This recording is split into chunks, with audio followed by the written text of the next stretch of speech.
Good day! We're back on the road.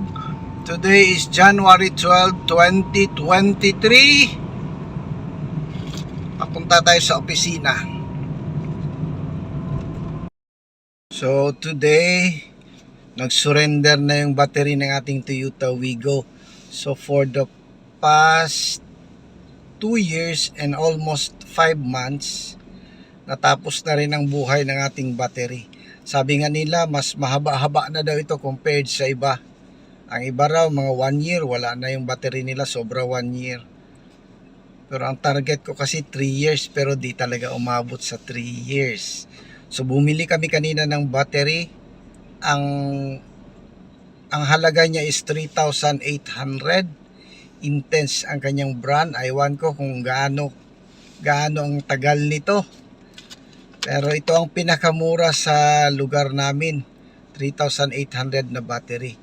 So yung aming kaibigang mekaniko na si Eddie Borlasa, na-request namin na maglagay para kung ano mang mangyari, may mag-check pa rin sa kotse.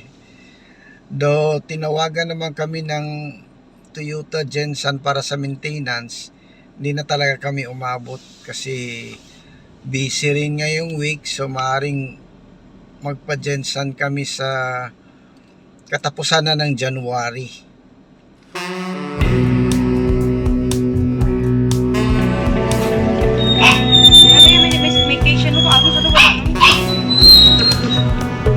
Parang mas taas lang siya gamit, no?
So, ganyan lang talaga pag may sasakyan ka, kailangang magpalit ka. Ito ang unang pinalitan namin sa aming sasakyan, kanyang battery.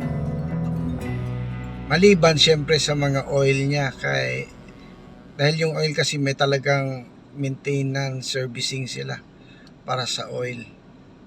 So, yun lang muna. Balik tayo sa office. Dito na tayo ngayon sa office. Trabaho na naman tayo, so have a good day sa lahat. Maraming salamat sa lahat ng aking mga subscribers.